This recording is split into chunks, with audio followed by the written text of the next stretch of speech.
we started. All right, so we started. Okay, everybody, welcome back. Week 4. So this last weekend we didn't have a quiz, we just did the assignment. It didn't go bad, but not great. So some people actually fell off. I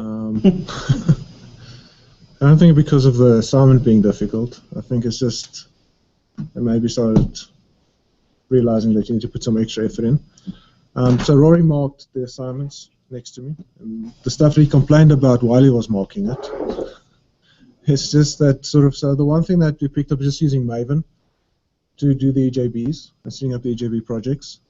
So that's one thing that we'll try and add into the demos and maybe just try and educate a bit more in between the EJB stuff, because I think it's important. And if you went to Rory's Doug talk a month ago about the 2-minute rule, so the not being too reliant on your IDEs when you're doing these things, because I mean IDE helps you and it does a lot of heavy lifting for you, but don't be reliant on the IDE doing everything. Don't understanding what's actually happening in the background and what that's doing. The other thing is also, if we've got these classes, if you're unsure about something, if you're not sure about how Glassfish works, if you've never worked with Glassfish, if you've never actually created an EJB project from scratch, that's fine. You know, that's why we're here. You can ask questions. You can email us after the class here. If you come to the actual BBD after the class, you can maybe sit with you. We can go through it. So that's what these classes are for. When you come to the EJB certification class, we're not expecting you to know everything about EJBs. If you don't know much about Java either, it doesn't matter too much.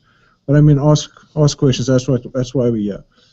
The other thing is also is you need to write code to do well in this course, especially when you go and do the certification. And for that, you need to know how to create your EJBs, how to test these things. So when we get to some of the later things like the JMS stuff, where you actually have to set up Java messaging queues and connect and queue factories and topics, then it's going to get even a bit more difficult. So if at that stage you're not even 9% sure about how to set up just a straight normal application, you know, you're going to struggle with that. So it's important to do these classes, to do the code. And then we're probably going to do another assignment.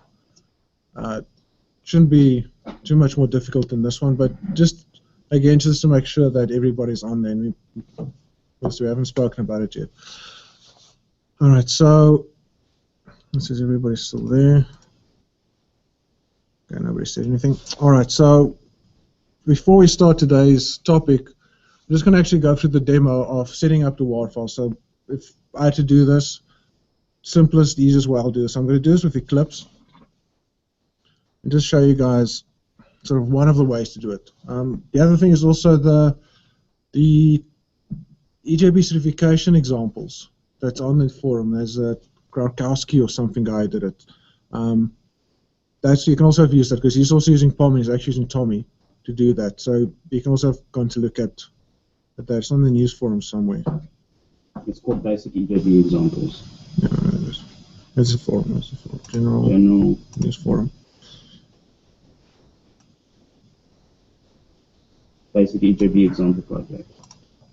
Actually just points to the GitHub repo. Yeah, so this GitHub repo almost contains an example about every topic, everything on this. So not necessarily broken down per topic, but there's a stateless, there's a singleton bean, there will be stuff about the transactions, about JMS, about packaging, and so on. So all of that's in there, and that's all using POM. And so you can also go and look at the example there. So that'll also help you. So I'm just going to do like a basic one. I'm going to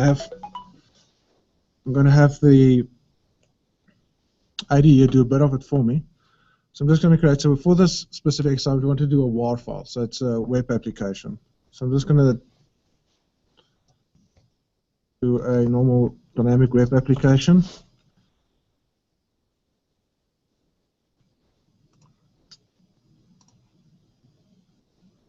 And one of the tools that Eclipse has that really helps is you can go and convert the specific normal Eclipse project into a Maven project. So you right-click on the project, go down to Configure, and you select Convert Project to Maven Project. And you give it a normal group ID.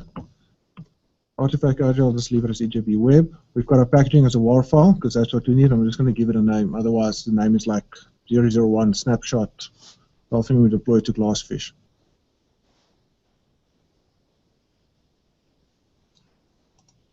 So that's it. So it's set up the POM file for me. So at this stage, I can build it and it's going to deploy it. It's going to package as a WAR file for me. So that is it done. That's what you need to get it done as a WAR file. The only bit we need to do is actually get our EJB stuff into this project. And because using POM now, because using Maven, we just need to get the dependency added for this. So if you're not sure what dependency to add, if you've never done this before, you can always just go and Google this. So let's open up another Google one, yeah, window. And you can just go and Google something like Maven JEE6. That's what I'm looking for. Maven repository, or whatever repository you're pointing to. And then we've got a dependency we need to add. So the group ID will need the artifact and the version, so version 6. We've got, wherever you are, like a Nexus installed, you might just go into Nexus and search for it there. So in the POM file, we're going to add a dependency. LJ is kind of nicer with the POM files, editing it then in Eclipse is. And depends on where you buy your license from. Come to the judge, we give 2 licenses out every month. Yeah, so like, didn't you get one? No, I haven't won that before. Oh. No, but yeah, so at the Josie Jug, it's the last Monday of every month. Yeah. And Rory does send out the emails for that, and so come and join. And Yammer. And Yammer. So whoever's still left on Yammer. The other thing I'm also just going to do here, and you don't have to do this, is I'm just going to add the scope for it, and I'm just going to say it's provided. So all this does is, when we package the WAR file, it's not going to package this JEE jar file with it. It's just going to leave it outside. So when you actually start up the WAR file, it'll go and say, okay, well, my Java E API is sitting somewhere in the repository somewhere, and then get it from there. And that's it. So that's the Mavenization done. That's all you have to do to get this thing running as a Maven project. So now what you need to go and do is just go and add the EJB bean and the servlet or the REST service. So I'm just going to add a new class here. Just put in the package com.bbd.server. Hello bean.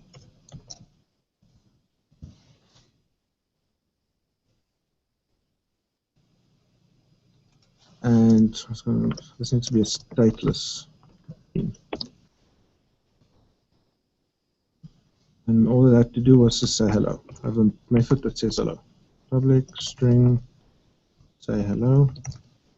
Say hello to my stinky little friend. What's that? Not stinky. It's just little friend. To my little friend. Yeah. Okay. Okay. All right. So this is going to return hello world.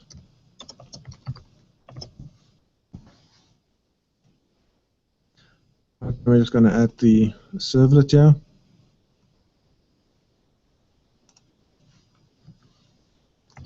Let's put it in the client package.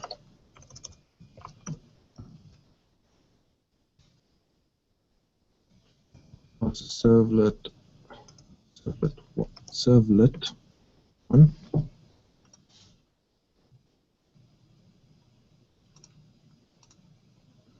And finish up. So the other bits is our service. So we just need to inject this in here. So if you haven't seen one of the demos, actually looked at one of the demos yet, to get this in, we're just going to add the EJB. Also, what we're looking at today, today's topic. Get the bean. It's called hello bean. An interface for it. So the interface is just local interface. Put the bean. This. Now we just need to output it to a screen using the servlet here. So I'm going to get the response. In response, we're going to get a writer. I'm just going to append this to this. I'm going to say bean. Let's say hello. That's it. So we've injected our bean using our EJB annotation there, and now we're just going to write it out. So we get this into Maven. This now. Let's go to a command prompt.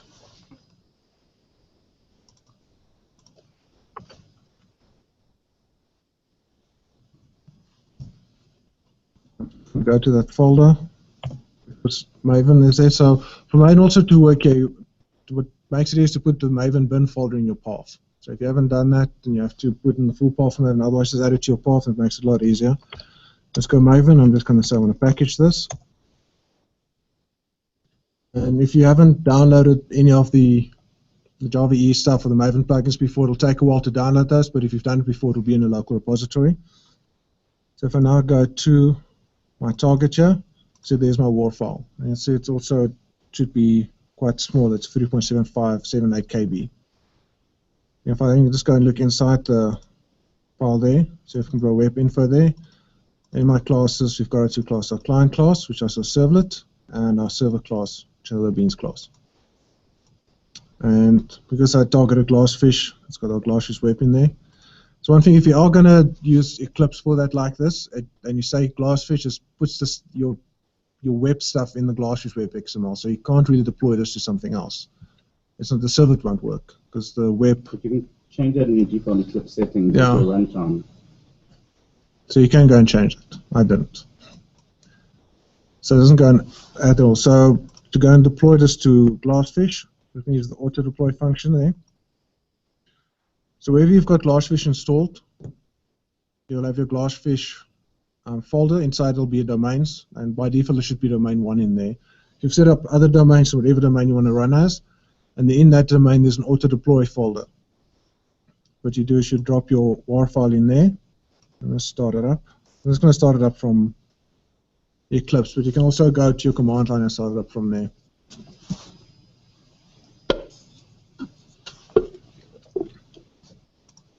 Anything on the chats? Nope. They're very quiet. A lot of the time. Most of the time. Do enough much better now. We need more narcissists. BBD needs to hire more narcissists. All right, so on the auto deploy, so you can say it's got to deploy this, so Glassfish has deployed it. So the default URL for it should be your local host, 8080, where you set up localhost. I added it as EJB web, the name of the Maven, and servlet 1. So if I run it there, we get a hello world, and that was the assignment, and so that's what you had to do. So I mean, there's different ways of doing this, and some guys had a few more modules in there, but in essence, this is what we just needed to do. Let's get it up and running like this. You could almost have gone and copied one of those EJB certification projects with the POM already in there, and that would have worked as well. So if you're unsure about this or what we did, or if you have any questions about this, now's the time to ask when we're doing the class or afterwards, or ask questions on the forum or anywhere, and so we can get this done. So the other bit I also wanted to show you is if you wanted to not deploy this to Glassfish, you actually wanted to do Tommy using Maven. So you actually don't want to run this in Glassfish. You actually want to have a self-contained Tommy little server that's going to run this. And that's what the EJB certification does a lot of. We just have to add the Tommy plugin for that. So I don't know that, like how to add it. So what you do is just go Tommy, Maven plugin. Let's just go and Google that. Funny because you say you don't know, but it's purple. Yeah, because I had to. I have to go and check it out. And then we can see sort of it's got an example of how to add the plugin to your POM file, and also your Tommy, the plugin, the command you can run for that. So I'm just going to add this plugin into my POM file. Already some plugins in there.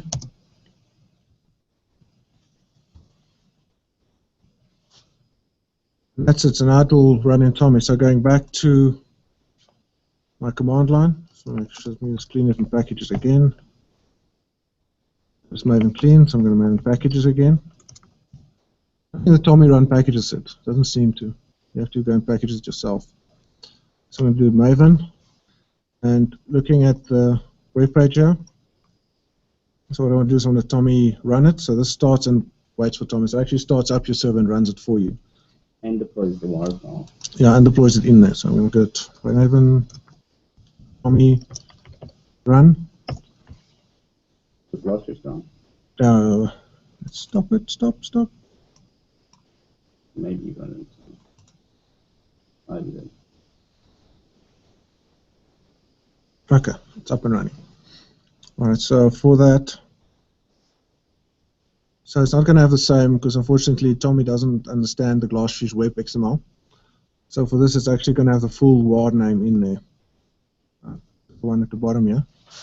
So for the Tommy one, it also returns the hello world. So that's the other way you could have also do it. And the Tommy one is if you don't necessarily comfortable with setting up Glassfish or so on initially, the Tommy stuff is easier. Like I say, you add the plugin there and you're up and running. You don't have to worry about setting up the ports and getting Glassfish running and adding it to your path and getting your IDE to work with it and all that. It's a bit more straightforward and simple, so you can have done it that way as well. What Tommy also does is when we do that, is it actually creates a zip file. Where's it? I think I've seen it. Oh, it's when you package, I think it's when you start the Tommy or something, it creates like a zip file with it in there. It's got the whole Tommy thing in there, like your whole Tommy instance with it in there, so you can actually just drop that somewhere and start it up. All right, so any questions around the Maven stuff or stuff we did now? Anybody? Nobody? Okay. Now, say for this EJB certification, you don't need to know Maven, but it does. You should see this sort of as a learning opportunity, and the stuff we're doing in Maven is quite simple, and it sort of helps it a bit to get into a bit more of the nitty-gritty and get a bit more out of this course than just knowing what EJBs are and stateless beans and message-driven beans. All right, so today's topic is accessing session beans. So it's all about the Jindy stuff and looking up stuff and getting the EJB beans injected into different places. So looking into the exam topic into more details. So we're looking at Jindy, and Jindy is the Java naming and directory interface, and how that works and all that works now. That fits into the EJB sort of space and then what you do with it there. Some stuff around injecting stuff using Jindy, so using Jindy and getting beans and environment variables into your beans, into your clients. Looking at the session bean client again, and then the session facade. So session facade isn't necessarily something they're going to ask you about directly in the certification, and then dependency injection with EJBs. So just looking where that fits in. So we're looking a bit at the client, and then looking at the session beans and different beans and getting things injected into them, getting external bits into the beans. Because I said sort of initially that the bean sort of runs inside this container, and looking at the first topic is the bean can't easily go and access managed resources outside of the bean. We don't want it to go and directly access database stuff and databases and file systems and all that, but we need to have a way to get to them via the container. So Jindy and it dependency injections how you would do that. Okay, so I'm gonna switch this to PowerPoint mode. It's a bit bigger, but I think we might lose. And left on. Just press the. I'll do that now. Let's say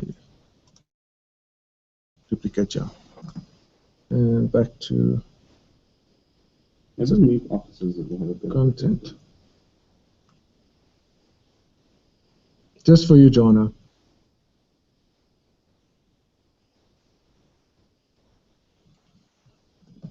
All right. So Jindy isn't just an EJB specific technology. It's not necessarily to this day for using in EJBs. It can be used in any container, any application container can also use it, and you can also set it up. You just need something that can run your Jindy for you like a container, and you can actually access it from anywhere else if you've set up your connections.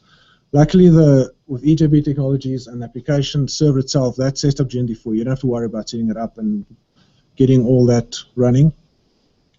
So in essence, the way Jindy works is you've got a Jindy API which sits on top of they call a service provider interface.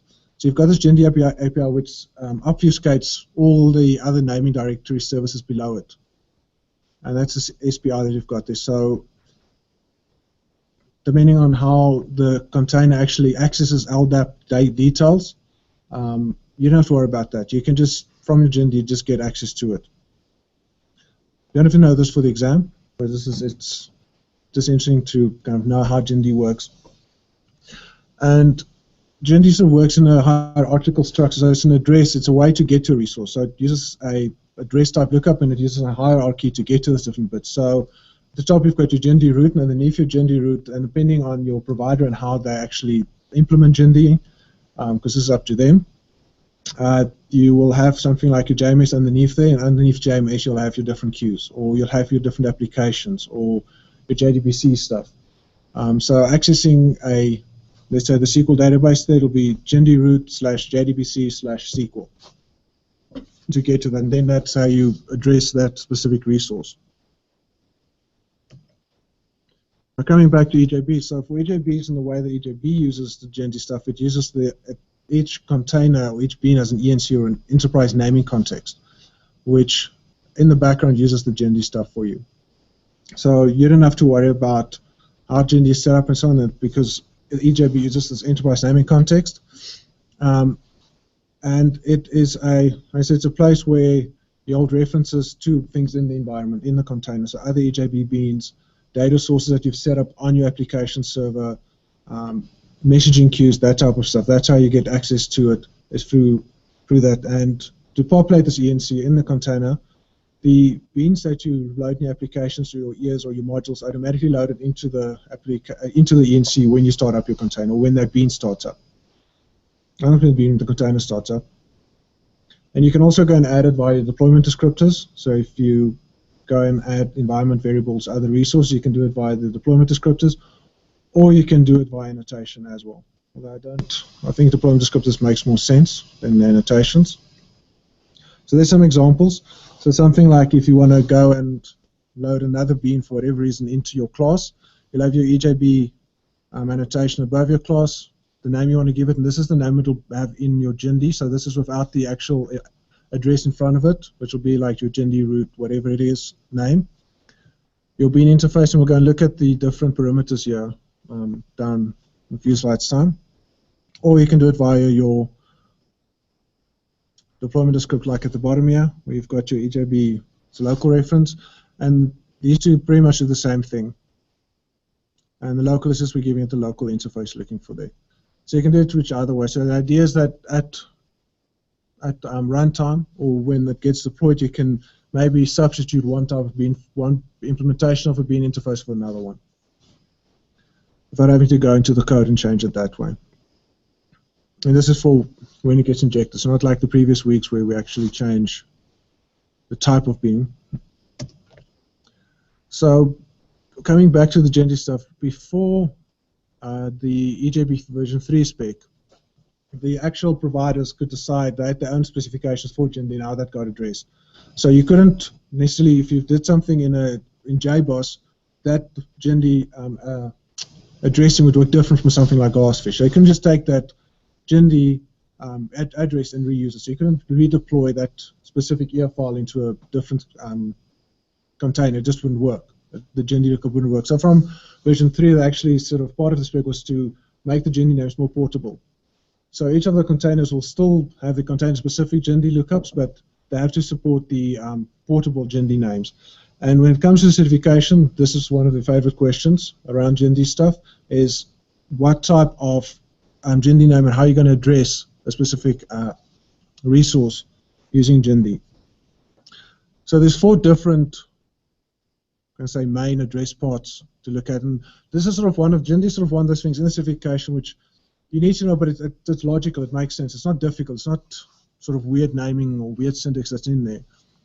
So the first way you can get to Gendy is for Java Global. The Java Global means that the resource you're trying to target is in a completely different EF file, a completely different application. So what that says, it's global, it's global to the container. You're going to give it an app name, the module that's in that app, and then your bean name. So it makes sense. So Java Global is global. We need to get to a specific app. Then if it's already in your EF file, but it's in a different module, so in a different Java file or a different WAR file, then it's Java app, module name, B name, and get it that way. And the same with Java module. It's in your actual same Java file or WAR file, and you just want to access that same resource. So it's like a local will be there. And then the last one is the Java comp, which is for components. So it's in your component. And this is where it's more used for your environment variables and some of this managed resources like the queues and the data sources. I think it magically or timer services, and I think the messaging queue is already in there for you. And that is when it's already part of your bean itself. It's not outside in a different bean. It's part of the deployment descriptor. Then, as an example, so if you're using your initial context at the bottom there, so if you want to get to that bean that's been loaded, as per our previous example, we get the context. In the context, we do a lookup, and because it's in the same component, it's Java comp environment, and then the name of the resource we're looking for at the end there. We'll do a demo about this, and I think it'll make more sense after that. So the different ways you can look up this GenD resource, you're using GenD lookup resources either through the initial context or the EJB context. And this is also looking at certification. This is also one of their favorite things, sort of you looking at what type, how you're going to look up the certification, what you're allowed to use. So the initial context you can use isn't just EJB specific. Initial context, whenever you use any sort of GenD type lookup, we can use initial context. So that needs to be newed up wherever you're using it. So it'll be initial context equals initial context, and that's how you'll new it up.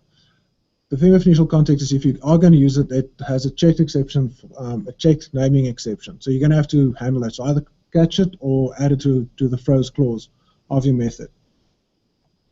And then with the EJB context, and that's what you probably should be using, is in the EJB side is it doesn't throw a name context, a checked exception. So you don't have to worry about adding it or catching it. It does throw exceptions though, but not checked. Only runtime exceptions. And in there you'll use a session context or message-driven context. So depending on the type of bean you're in, whether it's a session bean or message-driven bean, you'll use that specific context. And the other thing that it also gives you when you're using your EJB context is the lookup. You don't have to, if it's like comp, Java comp, so it's in a local environment, you don't have to give the full Java name. You can just give the name, not the full GenD address. So it'll already give you a relative path and knows that, listen here, my relative path will be Java comp env. So in the certification exam, this is sort of things where they'll give you a piece of code using initial context, but they won't add the naming exception as a checked exception on the method they're using. So they won't have a try-catch clause around it, or they won't have it in the throws clause. Or they'll give you an example where you're not allowed, you should create a method that doesn't have checked exceptions. Which one would you use? Would you use the initial context or the EJB context? Or they'll just throw in some other context in there and see if you can use it and understand it. So in the certification, looking at this is looking at the GenD lookups and the different ways to use the context to inject stuff that you'll need to know. So one of the main things, or not main things, but to get sort of your environment different for your EJB, so depending on what your business logic is doing, and then to sort of change that business logic, you can do that through configuration and through environment properties. So this is also what you'll use GenD for. So in your environment properties, you go and declare them in your EJB jar, so that has to be in your deployment descriptor. You can't go and find them anywhere else. You'll have different types there, so it'll be the normal run-of-the-mill Java types, and I'm not sure if in 6 you can do class and enums as well. Can you do it in 6 already? Can you remember, Rory? I know you can do it in 7, but I'm not sure if you can do it in 6 yet. So then you can actually inject classes and enumerators as well, and it's injected into this environment variable. You can inject into your beans via either annotation or through the deployment descriptor. So at the bottom here, the example, got environment entry there. It's got the name, it's got the type, it's an integer, we've given it a value, and then we've also got an injection target that we're actually going to inject to. So one thing about the environment properties is that it's quite powerful. I mean, at runtime, at deployment time, you can go and change values in the bean. Doesn't matter if it's a private field, you can go and inject the value into there. Using classes, you can go and inject something completely different into it. Even from a testing point of view, you can go and override stuff in there. So this, mock it out. Yeah, so this helps with like mocking and testing and deploying at runtime, changing stuff. So this is quite powerful, and it's don't go in hard code configuration. Like anything, any language or any program you're writing from, If you can use a configuration file, use it, and this is how I would do it for EJB. So doing that configuration separate from your code in a completely separate file that, well, deployer can go and change it at runtime. Looking at the certification for the environment properties, again, this will be syntax type stuff where they'll ask you how would you inject this environment property, is this valid? And then they'll have stuff like a static field, so you can't inject into a static field, you can't inject into a final field. There might be the actual XML for the deployment descriptor can be completely garbage as well. So that type of stuff, we'll have to go and identify the correct environment variables, how to define it, how to inject it. Being a few more slides, I'm just going to do one demo today for this. So then, going further, and this is sort of where you can use your GenD lookups, but you don't have to use your GenD lookups. Sort of the best practice is actually not to use GenD. Use your @resource and your @EJB ways to inject into the bean. But that's, I don't know if you've got a demo, but that basically creates your EJB lookups anyway, your EJB.xml at runtime. The @resource, yeah. So yeah, so yeah. So this is the @resource and @EJB is. When you actually deploy your bean to the container then goes, reasons, oh, this has got a resource, and goes and actually sets up your deployment descriptor for that and your GenD stuff for you. So I wouldn't call it tactical sugar, but it's sort of something like that. It does the heavy lifting for you, so you don't have to go and do it yourself. So with the EJB and the @EJB and @resource annotations, there's a few different options you can add there. So doing the @resource, you can give it a name. So that'll be your GenD name, like I say, relative to your Java comp env address. The type, so what type it is, and that'll be your fully qualified type. So if it's an integer, it'll be java.lang.integer, or string, java.lang.string, or if it's a q, it'll be q.class, whatever the type is there. The other one you can also look as a lookup. So if you actually want to specify the full GenD name, so that's if you're looking up a resource that's way outside your container probably, but most of the times those things should be in your container. Then if you've got a managed resource, something like a database or a messaging queue, you can have authentication on there as well. So default, the container will authenticate it for you, because you'll set up on the container, you'll set up to connect to this database, this is my username and password. So your authentication type, 99% of the time it's going to be container. If for whatever reason it isn't you can set it to be the application itself. So then you'll actually log in from your EJB code, which it's wrong. It's not what you want to do, but you can do it that way. And I'm sure there are use cases for it, and that's why they've got it in the spec. The other, but you can also do shareable. So that's if that specific resource, if your instance you're getting is a shared instance. So most of the times you want to leave it that way. The container will take care of how that works. So like a database connection using database pooling, the container will take care of it. So if you go and read the books and Google about this, shareable, you don't want to change. You want to leave it the way it is. Or you look confused. Never seen that before. Yeah, exactly. Nobody uses this. So the shareable, you can actually go and say that this specific database connections or queue, I don't want to share with anybody else. I just want this bean to have the only instance of it. Which isn't, once again, I can't think of a use case for it. Yeah, the purpose of EJB. Exactly. So that's the same thing with the authentication type. It's one of those things which might be there for backwards compatibility or some weirdness that somebody did at one of the big companies that set up the JSRs that they had to support. So authentication type shareable you'd probably never use.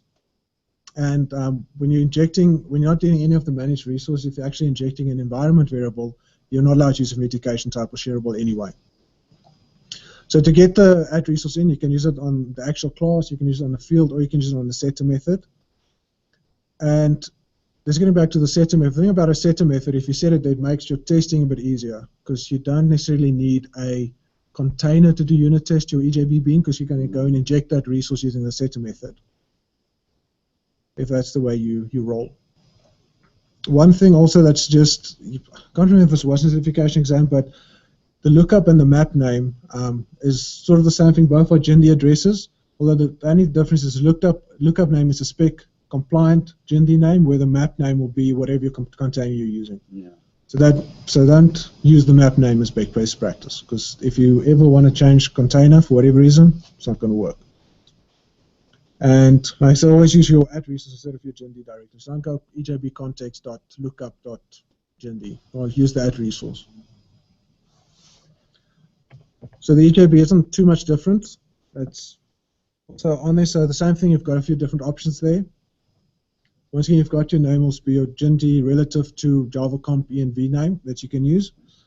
Then there's a lookup as well, where you can actually specify the straight GIND lookup that's there. So the only reason you'd ever really want to do that, I think, is if for whatever reason your container is slow in doing the default lookup for a bean. So if you say, I want this bean injected into my code, what the container then goes and does is, okay, well, let me go look at my local, whatever module that one is in and see if it's, or in the local ENC if it's there. If it's not, then it goes look in the jar. If it's not, then it goes look in whatever your EAR or your WAR file. It's so heavyweight compared to CDI. Yeah, so it sort of goes out and goes until it eventually finds something that satisfies it. So for whatever reason that is slow, you can specify the lookup. So if you specify the lookup value, it won't even do it. It'll just go and look straight in the lookup.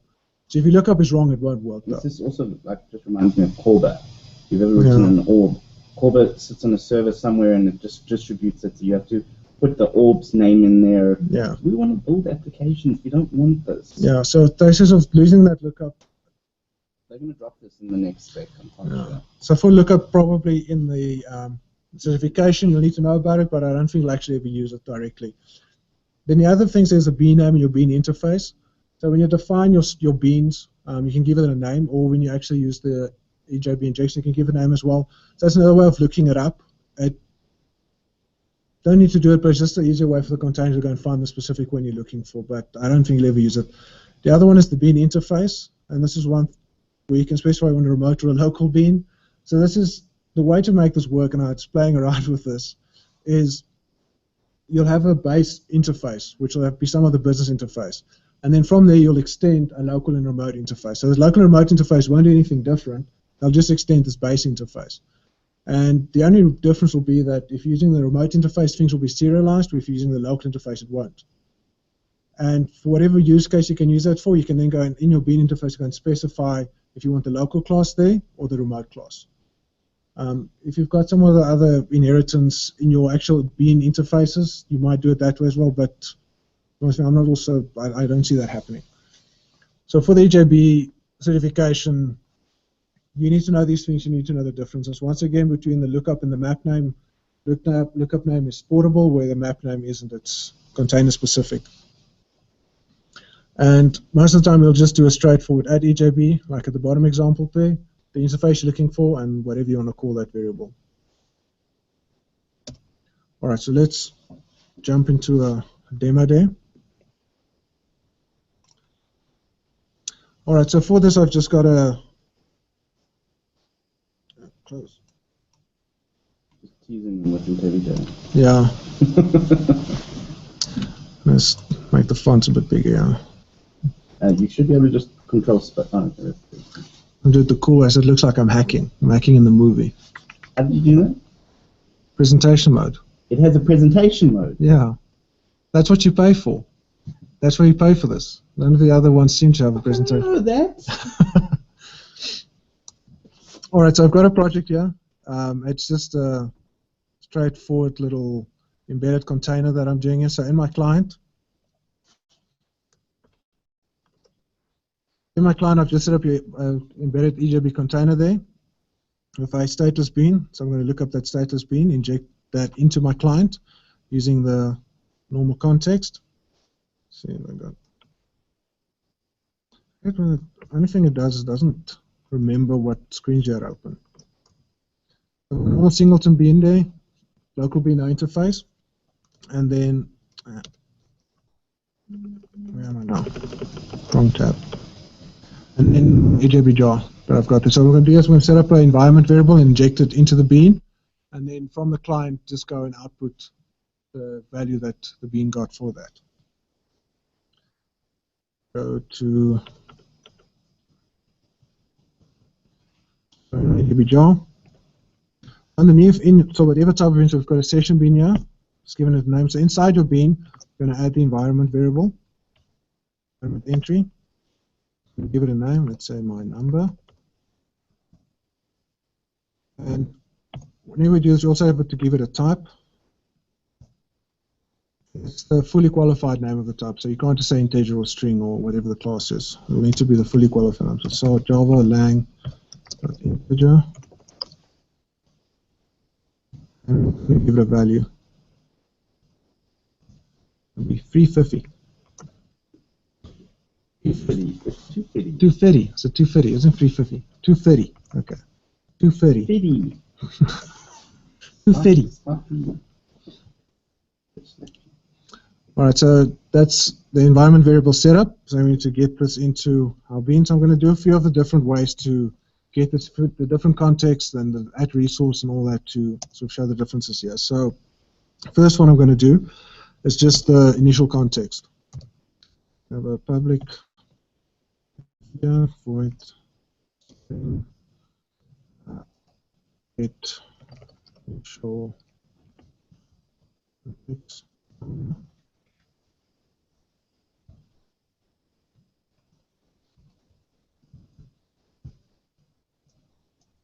And I'm going to do the initial context. So maybe using initial context, it is going to throw a naming exception, so you have to take care of that. You have to new it up.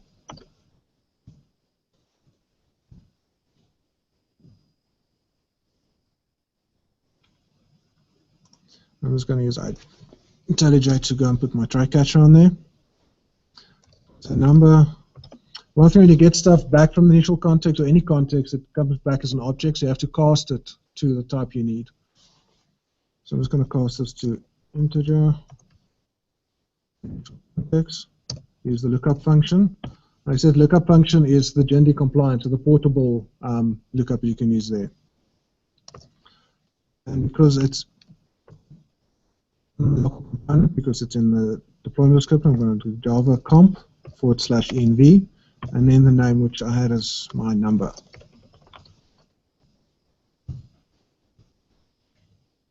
Right, so that's it. So let's get back to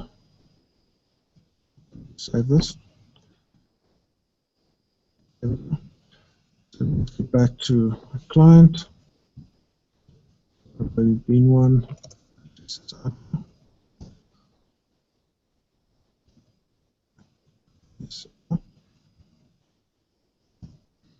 And bean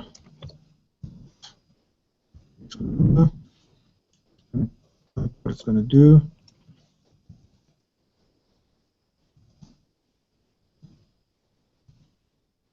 So if I run that, it should print out missing Java return statement. Oops, that's why it's not saving. And number.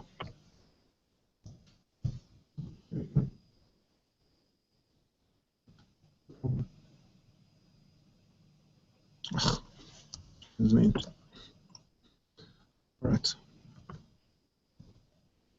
Again, run it. You can see there, prints it out 230. 230. All right, so that the initial context, did it lookup, but they had to do the full gender name for that to get it in. Remember to cast it, and that returned it. So it's quite simple, straightforward. So I'm going to do one doing the EJB context. So for the EJB context, I need to inject that EJB context into the bean itself. So for that, we're going to use the add resource for that, and indexation context or EJB context. The EJB context. We're going to new it up. It's here, public int. It be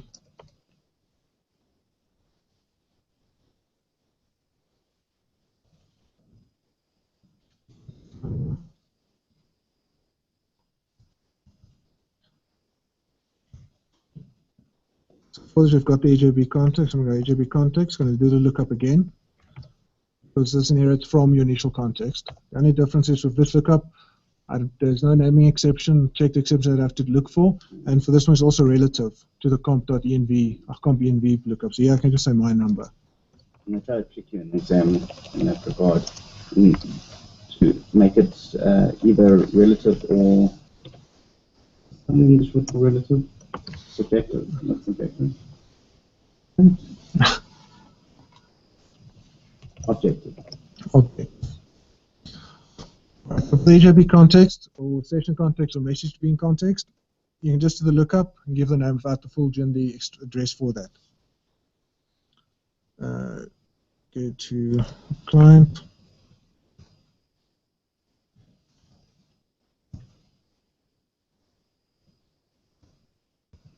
Go and output that. It should be 230. 230 as well. So it's using HIP context. So the important thing about the difference between the two is the checked exception that's not there and the relative path that you have to put in. And they'll try and trick you up and do it a different way. So they'll do initial context, but give you just name without giving the full address, or they'll give the wrong address. Okay, how much time have we got left? Nearly finished. 10 minutes. Okay, let's do another one. All right, so you can do it for the HIP context. The other way you can also do it is just a straight injection into a field. So for that, we're going to have a and if you give it the same name and same type, you don't actually have to specify where the containers are going to look at. So it'll go and look in your environment variables and actually go and see if it finds something with, or in HIP, seeing if it can find something with the same type and the same name in your ENC, which you injected by the deployment description. We'll say my number. I'd do an @ resource on top of it. So not giving it a lookup or GND name, but the fact that the type and the name corresponds to what I've got in my HIP jar, should just inject it for me there. That's the theory. Let's do another get here. Public int get. Now let's do my number. Return. So there's no HIP context that needs to happen there. I'm just injecting it straight into the field. Beautiful. I don't have to worry about funny. Yeah, so there's no, you don't have to worry about the types and lookups and naming exceptions or anything. The only problem you'll have is if the environment variable isn't there, then you'll get an exception. But otherwise, this should just work. Client. Get there, get my number. But if you want to pick up the HIP bin, get my number. Not a Tinder session. Oh, it's a bit slow there. All right, so if we run that, it'll also bring back 230. So it injected that same value into it. You can also go and give it, I'll show you now. So the other way you can also do it is you could have gone on here and actually on the resource given it the name. Said name equals number. Changes to the number.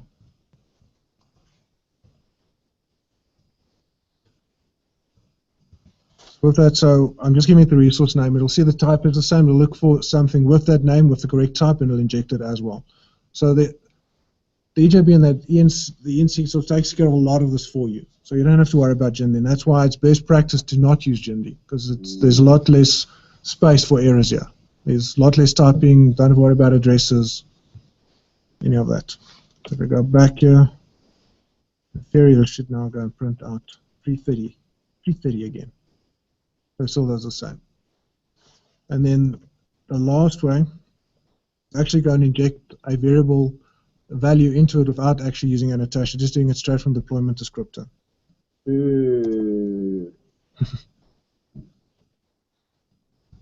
So it's a private variable. Let's make it a string. Name. The default value is Patrick.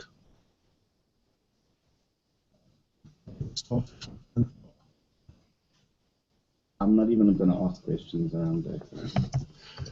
A new method. Get here, public string. Get my name. Say my name. No, don't sing a song.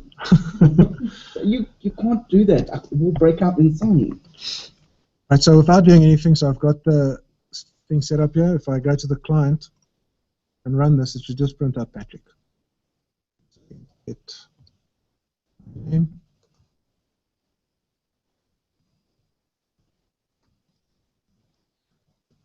Let's just print out Patrick. This is where, so we've got Patrick, this is where the whole EJB and the ENC and injecting the stuff really gets powerful, because I can go and change that now without changing any code. I can go into the deployment descriptor and add an entry for this. Name string. Value is SpongeBob. I've set that up. Now I want to go and inject this. And say injection target. And IntelliJ is quite cool here. You can actually give you a lookup of your gives you a lookup of your EJB, of everything, actually, everything you're including there. So BBD. Hell no, you get that in clips. No. Bean. No, this doesn't seem to, it doesn't do the injection of the actual target. It doesn't do that so well. What do I call it? My name. It actually knows if you're putting something in there that isn't not a string, but not the right name. It doesn't check the type, but it does check the name. So what did I call it? My name. So set up another environment variable, giving it a value, and the thing I'm doing is I'm doing an injection target in that specific class, that specific field. It could be a method as well. You can give a method name there as well. So it's whatever your injection target is. So if I don't changing any of the code on my actual bean, just a deployment descriptor, I'm going to print out SpongeBob. So that's where these environment variables, it's really powerful to go and change this. And but if you're going to use your GINDs to do lookups, you can't necessarily go and do stuff like this. Let's see how much time we've got left. Well, let's say we're done. The only other way I can really, I'll show you, is to inject this into a setter. So if you would inject this into a setter, be quick. No, I think it's yesterday's one. No. This is going to return a string. This is inject this name there, string. Get. What have I used before? Get my name. So get name. Set the name. Sorry. Setter. So set the name.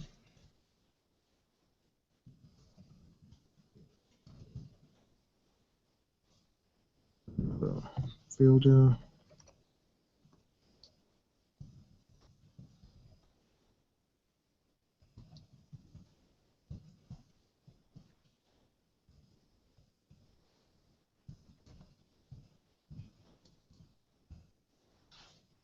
Just say, just be a void. So getter for this, so let's print out public get other name. Let's return the name. So if I want to inject this into the actual setter, and this is why I say when it comes to mocking things out and injecting it, is same resource here, and I say what I want to inject. So I want to inject, and it's going to be my name. If you don't have a value, go and inject it in there. Go back to the client, print that out.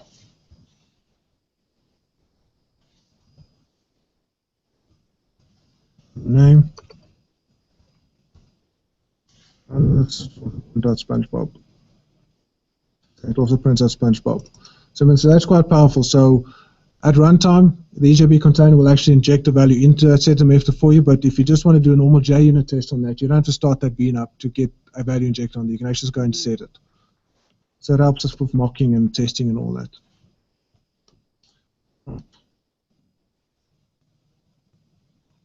So let's go view and exit presentation mode. All right, now the last bit here is just the session bean client, and there isn't too many direct questions about this or the session facade necessarily in the certification exam.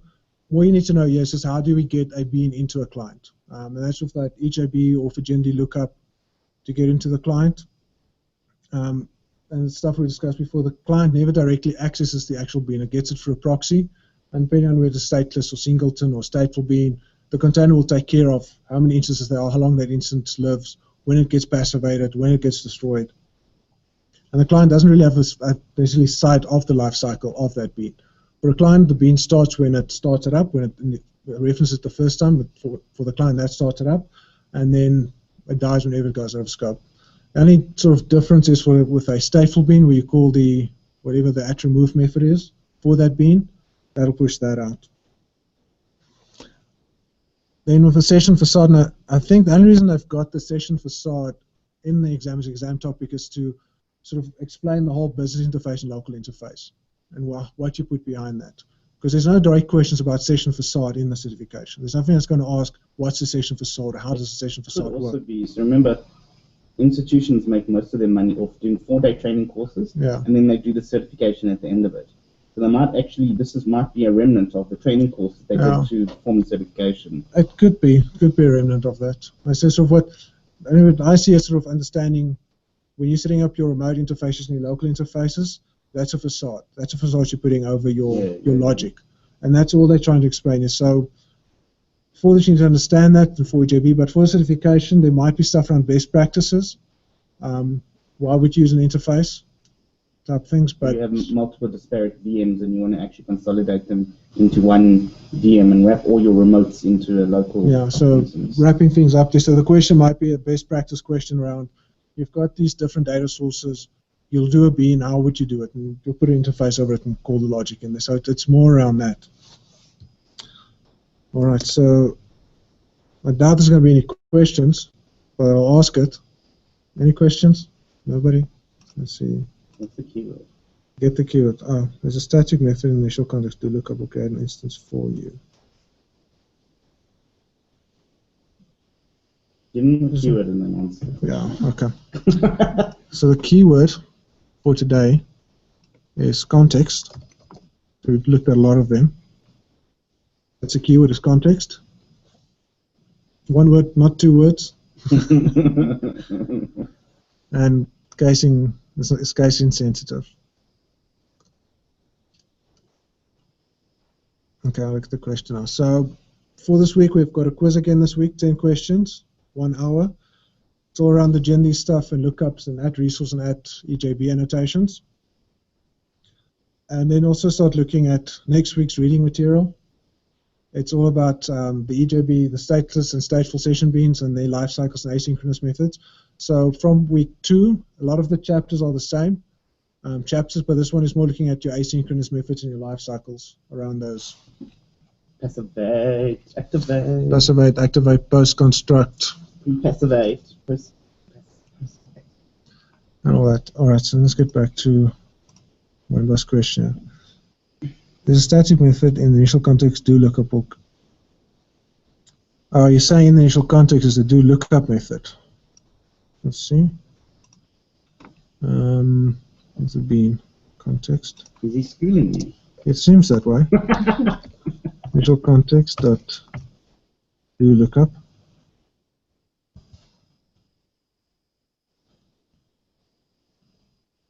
Tell me what it's about.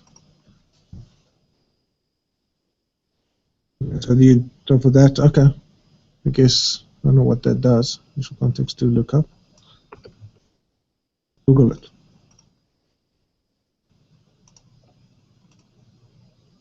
Where's Google? Google.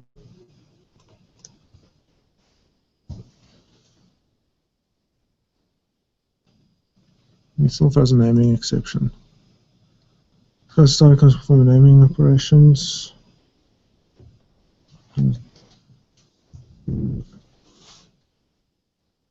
Classic method. Static. Oh, static. Static or classic? Static. So you don't have to. All right. So you don't have to new it up. You don't have to new it up. So that's what it's saying. So you can actually just go initial context. You look up like that. Fixed it. So it's just.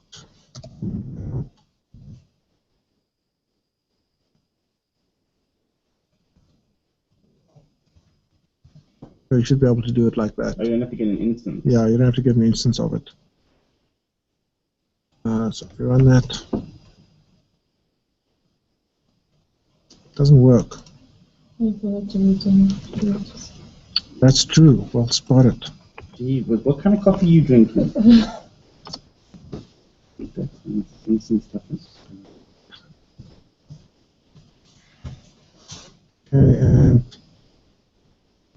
so that's it. So you can do it that way. I didn't know that. You were school. Damn it. Well done, Wimbo. Thank you. All right.